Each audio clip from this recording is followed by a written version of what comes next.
सबसे पहले आपको बताएं, फौजी अदालतों में सिविलियंस के ट्रायल पर इंट्रा कोर्ट अपीलों पर सुप्रीम कोर्ट में समाअत हुई है। जस्टिस सरदार तारिक मसूद की सरबराही में 6 रुकनी बेंच ने समाअत की। आपको बताएं कि जवाद एस ख्वाजा के वकील ने बेंच पर एतराज उठा दिया। वकील ने कहा कि बेंच की दोबारा तश्कील के लिए मामला जजेस कमेटी को भेजा जाए।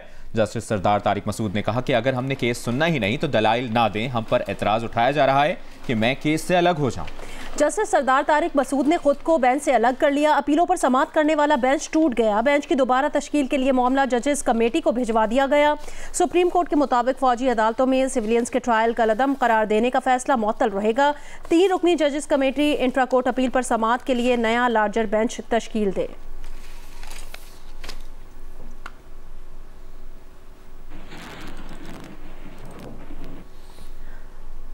FIA की जानिब से सहाफ़ियों को नोटिस जारी करने पर सुप्रीम कोर्ट ने कहा कि तनकीद करना हर शहरी और सहाफ़ी का हक है। मामला सिर्फ तनकीद तक का नहीं है तो किसी के खिलाफ कोई कार्रवाई ना की जाए। DG FIA को सहाफ़ियों के साथ मुलाकात करने की हिदायत कर दी। उन्होंने कहा कि मामला सिर्फ तनकीद तक है तो किसी के खिलाफ कोई कार्रवाई ना की जाए। DG FIA को सहाफ़ियों के साथ मुलाकात करने की हिदायत की।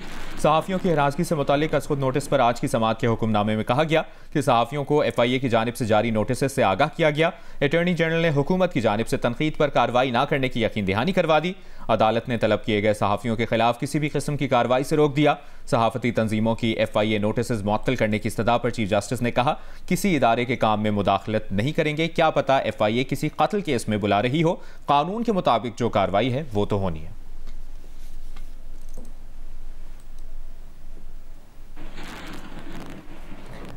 सुप्रीम कोर्ट में सहाफ़ियों की हरासगी से मुतालिक अज़खुद नोटिस की समाअत के दौरान जस्टिस मोहम्मद अली मजहर ने रिमार्क्स दिए कि यूट्यूब का कोई कोड ऑफ कंडक्ट नहीं होता।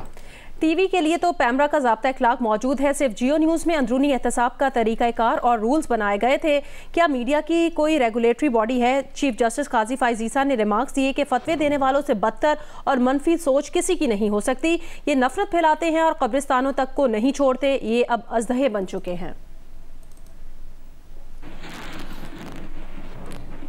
जियो न्यूज़ ने जियो उसूल वाज़ेह किए थे जिसमें कहा गया है कि अगर कभी गलती हो जाए तो इसकी तस्दीक की जाएगी। जियो न्यूज़ पर गलती एयर होने के बाद ना सिर्फ इसे ठीक किया जाता है बल्कि इस गलती से मुतासिर होने वाली शख्सियत से माजरत भी की जाती है।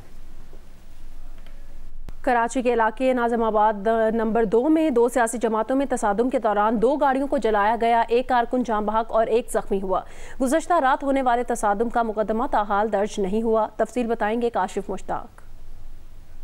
आज बिल्कुल नाज़िमाबाद 2 नंबर से आपको रिपोर्ट कर रहे हैं, जहां रात गए जो है वो 2 सियासी जमातों में तसादुम हुआ और तसादुम के नतीजे में जो है वो 2 गाड़ियों को नुकसान भी पहुंचा है। मैं अपने कैमरामैन मोहम्मद साजिद से कहूँगा कि सबसे पहले आपको गाड़ियों की सूरत हाल दिखाए तो दोनों जो डबल केबिन गाड़ियाँ हैं वो मुकम्मल जलकर खाकसर हो गई हैं। बताया जा रहा है कि जैसे ये गाड़ियाँ यहाँ पहुँची, दोनों सियासी जमातों में तसादुम हुआ। उसके बाद जो है वो फायरिंग के नतीजे में 1 कारकुन जो है वो जांबाक और 1 जख्मी भी हुआ। और साथ ही साथ ये गाड़ियों की आप कंडीशन देख सकते हैं कि इस वक्त गाड़ियों के अंदर जो पंफलेट पड़े हुए हैं, जो सियासी जमात के झंडे पड़े हुए हैं वो जले हुए हैं। और ये आप देख सकते हैं कि इसके बोनेट पे भी जो है वो बुलेट के निशानात हैं। तो इस तरह की सिचुएशन है। अब इस वक्त यहाँ ये कि पुलिस की भारी नफरी डिप्लॉयड कर दी गई है। अब से कुछ देर कबल DIG वेस्ट आसिम कायम खानी ने यहाँ का दौरा किया है और मीडिया टॉक करते हुए उन्होंने ये बताया है कि वाक़े का मुकदमा जो है वो दर्ज किया जाएगा, जबकि मुकम्मल तौर पर इंक्वायरी भी की जा रही है, जबकि मुख्तलिफ CCTV फुटेज जो है वो हासिल करने की कोशिश की जा रही है।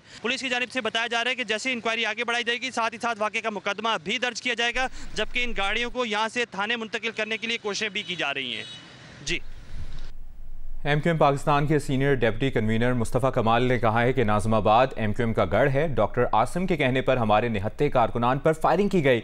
डॉक्टर आसिम इस कत्ल के जिम्मेदार हैं। उन्होंने कहा कि हमें इंसाफ होता हुआ नजर आना चाहिए। डॉक्टर आसिम के खिलाफ FIR काटी जाए। सुबह 2:45 बजे हमारे यूनिट इंचार्ज अहमद फराज भाई को यहाँ पर पीपल्स पार्टी के दहशतगर्दों ने स्ट्रेट फायरिंग करके, वीडियोस मौजूद हैं, शहीद कर दिया।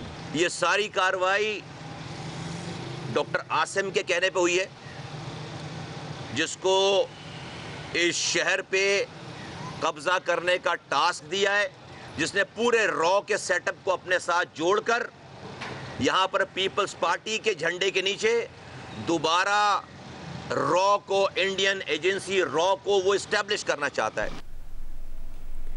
पीपल्स पार्टी जिला वस्ती की कराची के सदर मसरूर एहसन ने कहा कि एक बार फिर कराची के अमन को तबाह करने की साजिश की जा रही है।